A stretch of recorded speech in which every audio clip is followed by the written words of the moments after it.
The homeless man I ignored for years was my father.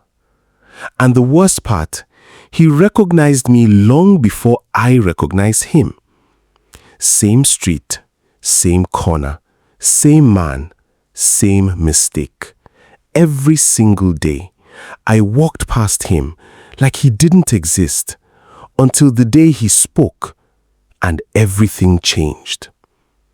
I had a life that made sense, a job people respected, clothes that fit the image, friends who never asked questions. I built distance from my past because where I came from was not something you showed people. He sat right outside my office building, not loud, not desperate, just present, watching, and that was the problem. Because he didn't look at me like a stranger. He looked at me like he knew something I didn't. At first, I ignored him. Then I avoided him. Then I started timing my steps so I wouldn't pass too close. But no matter what I did, he was always there, waiting. One afternoon, he stood up, stepped forward. "Son," I cut him off instantly. "I don't have anything." Sharp, cold, automatic. I didn't even look at him, and I kept walking. But something followed me. Not his voice, not his presence. A feeling like I had just made a mistake I didn't understand yet. That night, I couldn't sleep. I kept hearing it. "Son," not begging, not guessing, certain, like it meant something. The next day, he was there again. Same place, same silence. But this time, he didn't speak. He just watched me. And for the first time, I noticed something. His hand, that was his scar. Long, faded, deep.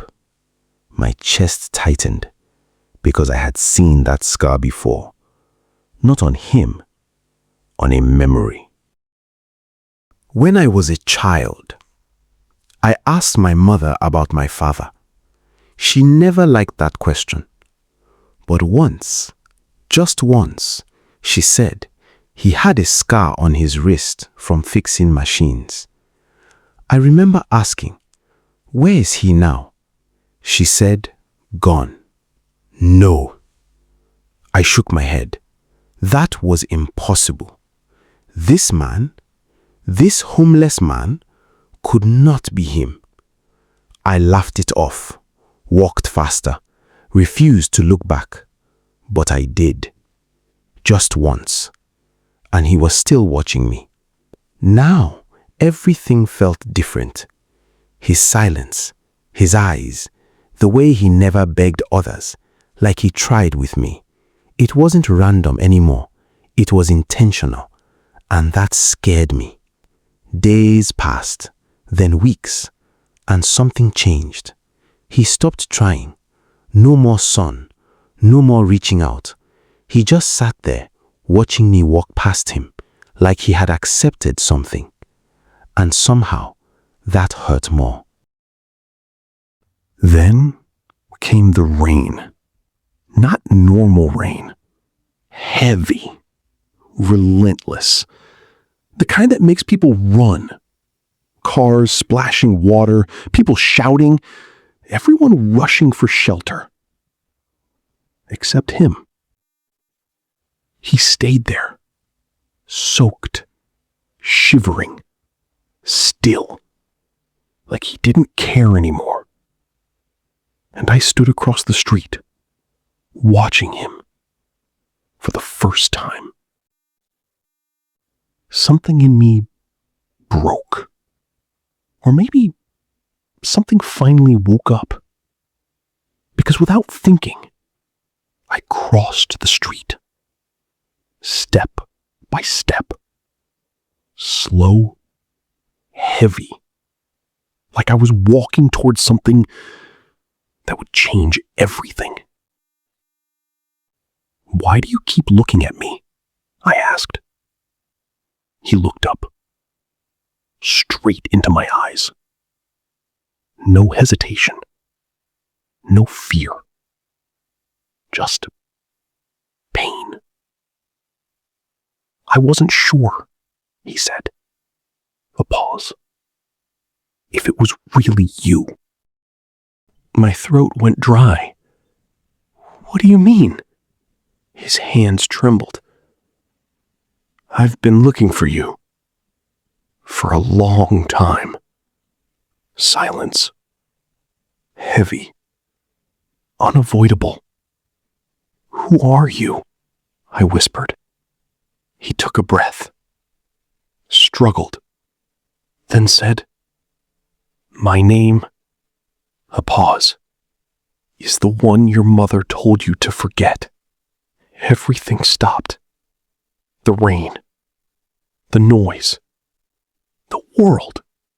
Because suddenly, I saw it. The scar. The eyes. The voice. The truth. He wasn't a stranger. He wasn't just a homeless man. He was my father. And I had walked past him. For years. Like he didn't exist. He didn't leave. He was forced out. Lies were told. Stories twisted. And I believed them. Without question. Without doubt. While he was out there. Searching. Failing. Losing everything. Trying to find me. And his Reem. Then his dignity. Piece by piece. Until all he had left was that street corner and hope. He found me years ago, but he wasn't sure. So he waited, watched, hoped I would recognize him. And every day, I proved him wrong. I remembered everything. Every ignored look. Every cold response.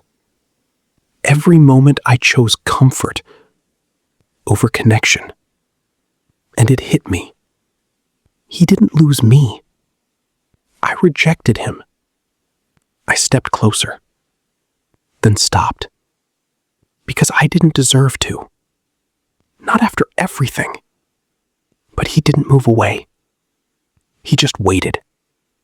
Like he always had. So I reached out, slowly, carefully, and held his hand. For the first time.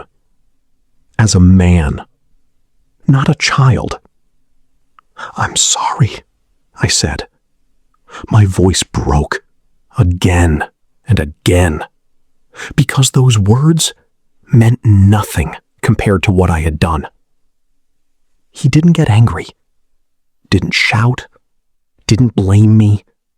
He just nodded and said softly, "I know."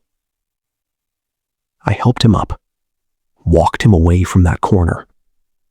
But I couldn't walk away from what I had done. Because the truth is, some mistakes don't leave you. They stay. They remind you. Every time you think you've moved on, I still see that corner. Every time I pass it. And I think about how close I came to losing him forever.